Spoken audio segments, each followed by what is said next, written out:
بسم الله الرحمن الرحيم.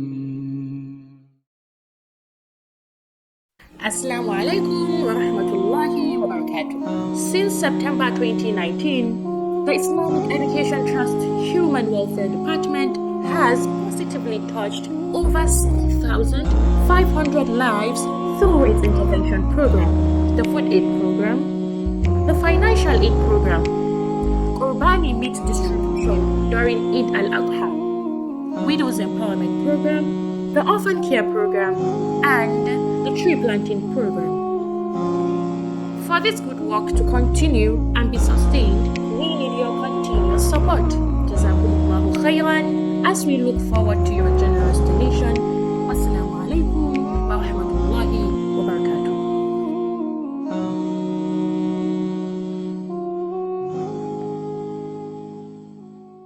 Viewers, Assalamu alaikum wa rahmatullahi wa barakatuh. You are welcome to our program, Marriage and its Contemporary Realities. My name is Ibrahim Yahya. In this episode, which is the 9th episode in the series of our recordings on this, we are going to discuss issue relating to child raising in Islam. All along, we've been discussing about marriage and whatever surrounds marriage and how to make marriage very interesting, how to solve problems. But this time around, we want to start looking at child raising in Islam. And I have with me, as usual, Sheikh Muhammad Isa Ali. Sheikh, you are welcome. Thank you very much. الحمد لله والصلاة والسلام على النبي المصطفى والأمين المجتبى وللأربعة الخلفاء الأئمة الحنفاء وعلى من سار على نهجهم واقتفى أثرهم إلى يوم الدين أما بعد. Brothers and sisters in Islam, I greet you with words of peace. Assalamu alaikum wa rahmatullahi ta'ala wa barakatuh. As introduced by my brother, our episode of today will be on the issue, on the topic, child raising in Islam. Child raising in Islam. Everybody knows in every successful marriage, it is expected that there will be children. It is a prayer and it is a wish for whom Allah has granted this blessing. But children can only become a blessing when you are able to handle them based on the teachings of Islam. How Allah subhanahu wa ta'ala and His Prophet has taught us to handle children. It's not to get a child and maybe counting the numbers, both either be they male or female, no. But how were you able to raise them? This is what saves you from the wrath of Allah in the day of judgment. You're supposed to produce people that will contribute positively in the society. And in the day of judgment, you'll be proud of them.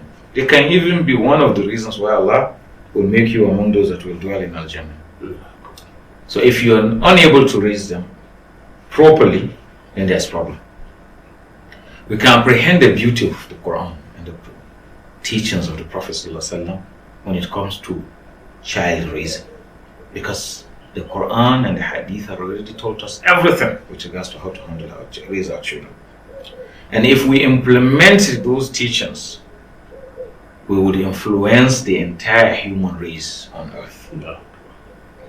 And in the glorious Quran, Allah has brought a summary for us in the counseling that was made between one of the great servants of Allah, Luqman, and his son. Where Allah says, that same chapter that is named as Luqman, Surah Luqman, Allah told us is قال لقمان لابنه وهو يعظه يا بني لا تشرك بالله. And remember when Luqman told his son that, "O you my son, don't join partners with Allah. إن الشرك لظلم عظيم." And that joining partners with Allah in worship is a very, very great mischief. So that means that the most important thing that you should make sure that it is well perfected in the hearts of your children is the oneness of Allah. That He is your creator, He is your sustainer, He is your cherisher, He is the one that is worthy of worship, those things should be there, however small a child may look. Don't underestimate his age or his intelligence. The second one is kindness to parents. وَوَصَّيْنَا الْإِنسَانَ بِوَالِدَيْهِ حَمَلَتْهُ أُمُّهُ وَهْنًا عَلَى وَهْنٍ وَفِصَالُهُ فِي عَامَيْنِ أَنِ اشْكُرْ لِي وَلِوَالِدَيْكَ إِلَيَّ الْمَصِيرُ. So, kindness to parents. In many instances in the Quran, when Allah mentions worshipping Him, you see the next time be kind to your parents. So, in another verse, in another place in Surah Al-Isra, وَقَضَى رَبُّكَ أَلَّا تَعْبُدُوا إِلَّا إِيَّهُ وَبِالْوَالِدَيْنِ إِحْسَانًا. And Allah, your Creator, has already ordained that you shouldn't worship other than Him, and you should be kind unto your parents. You can see after the worship of Allah, kindness to parents. And even some scholars even put it this way, that Allah has, in different verses and in a different hadith, we have been instructed to be nice unto our parents. But we have not seen in a verse or in a hadith where they said we should be kind unto our children. Many people have never thought of it this way. You have never been instructed to be kind unto your children. Because even animals are kind to their children. Even insects are kind. Even reptiles are kind to their children. Even fishes. It is already something that is inbuilt. Nature. Yeah, it is inside the nature of any creation, any of the creation of Allah, that they are sympathetic unto their children. They even sacrifice their lives because of their children. A mother will allow herself to die so that the children will live. But the most difficult one is the opposite. Children to express gratitude for what the parents have done to them. So this is the second thing. When you come to raise a child, that you should put that into him, that he should be nice unto his parents and show great gratitude and gratefulness. Then, وإن جاهداك على أن تشرك بما ليس لك به علم فلا تطعهما وصاحبهما في الدنيا معروفا. And whenever they now try to force you to join partners with Allah, فلا تطعهما. In such a situation, you can't be loyal unto them, you can't obey them. But also, despite that, the verse is وصاحبهما في الدنيا معروفا. But remain nice unto them in this world for the rest of the few days that you will stay together. And another, the fourth thing that Luqman told his son is, يا بني إنها إن تكن مثقال حبة من خردل فتكن في صخرة أو في السماوات أو في الأرض يأتي بها الله إن الله لطيف خبير. Oh, you my son, if Allah has destined that you will get a particular wealth, even if it's just an atom weight of a seed that you will get, فَتَكُنْ فِي صَخْرَ, be it in a rock, أو في السماوات أو في الأرض, or in the heavens or on the earth, Allah will grant it to you. But that doesn't mean that you should sit down. Make your effort, but that thing will come certainly and it will reach you. He continued in the fifth issue and said, يَا بُنَيَّ أَقِّمِ الصَّلَاةَ وَأْمُرْ بِالْمَعْرُوفِ وَانْهَ عَنِ الْمُنكَرِ. Oh my son, observe Salat. And observing Salat, even in the Hadith, the Prophet ﷺ told us, مُرُوا أَوْلَادَكُمْ بِالصَّلَاةِ وَهُمْ أَبْنَاءَ سَبْعٍ وَاضْرِبُوهُمْ عَلَيْهَا وَهُمْ عَشْرٍ. He said, always instruct your children to go and pray when they are 7 years old. And when they reach 10 years old, you can even start beating them so that they don't play with prayers. This is the fifth thing that Luqman told his son. وَأْمُرْ بِالْمَعْرُوفِ وَانْهَ عَنِ الْمُنكَرِ. Okay, enjoin in doing good and stop that which is bad. وَاصْبِرْ عَلَى مَا أَصَابَكَ, be patient on calamities and don't be arrogant. وَلَا تُسَائِرْ خَدَّكَ لِلنَّاسِ وَلَا تَمْشِ فِي الْأَرْضِ مَرَحًا. And don't even walk on earth being proud. Now, key points on child marriage. First thing is child raising in marriage begins from the type of partner you choose for yourself. If you choose a righteous wife, you get very righteous children. If you choose a wife because of other factors that are all not relevant, that's your own problem. You pray intensively. رَبَّنَا هَبْ لَنَا مِنْ أَزْوَاجِنَا وَذُرِّيَّاتِنَا قُرَّةَ أَعْيُنٍ وَاجْعَلْنَا لِلْمُتَّقِينَ. ذُرِّيَّاتِنَا, that's your children. قُرَّةَ أَعْيُنٍ وَاجْعَلْنَا لِلْمُتَّقِينَ إِمَامًا. Those are part of the prayers that believers always do. Another thing that is very, very important is even before intercourse you pray. Allahumma jannibina shaitan wa jannibi shaitana ma razaqtana. Oh Allah, distance us from shaitan and distance shaitan from that blessing that you are giving us as a child. Seeking refuge. Even the Quran, the mother of Maryam, wa inni u'idhuha bika wa dhurriyyataha min ash-shaytanir rajim. I'm seeking refuge for her and for her progeny from the cursed shaitan. Choose good names for your children. It is important. In the hadith, the Prophet ﷺ advised us to choose the best of names. And the 16th thing is to serve as role models for your children.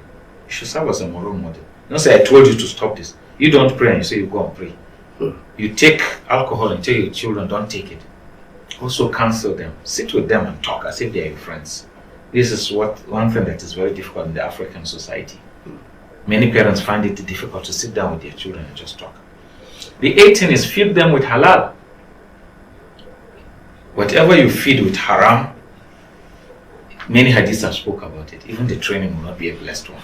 Because then the Prophet ﷺ to the 9th one, the last one now in this summary is the Prophet said, Ittaqullaha wa adilu bayna awladikum. Fear Allah and be just between your children. Particularly children that have different mothers. And the last and most important thing to note is the hadith of the Prophet ﷺ where he said, Kullukum ra'in wa kullukum mas'ulun an ra'iyatihi. Each one of you is a herdsman, and each one of you will be asked about what he is given as it's to take care of in the day of judgment. Thank you very much, brother. Viewers, you can see that we have systematically moved from having a marriage. What does marriage mean? What is the positive side of marriage? What is the negative side of marriage? How do we resolve problems? And we are now discussing the issue of child raising, because just as Sheikh Isa rightly said, when there is marriage, the expectation of the new couple is how to get a child, and they will be praying fervently and working towards it. And we have already said that the relationship in marriage should be characterized by mutual love, mutual understanding, mutual cooperation, and ability to forego what is not part of necessities in order to enjoy a blissful marital life. And here, today, we are discussing the issue of child raising. Sheikh has already told us that giving you a child or children is a manna from Allah subhanahu wa ta'ala. It's not enough for you to pray to Allah to give you children, but it's part of the responsibilities, your duties, to ensure that you play your own role to ensure that these children are raised up with good characters, fear of Allah, so that at the end of the day, what you pray for, that may Allah give you the children that will be praying for you after you have departed this life. If you do not put their feet on the straight path of Allah, Islamic upbringing, how to pray, how to be respectful, how to be diligent, how to be hardworking, and how to be respectful, you may find it difficult to have this type of children to survive you, inshallah. So what we are saying is, make sure that you train your children, you bring them up in the best manner. That's what Sheikh Isa has been telling us. Viewers, we'll go on short break. When we come back, we'll discuss more about this issue.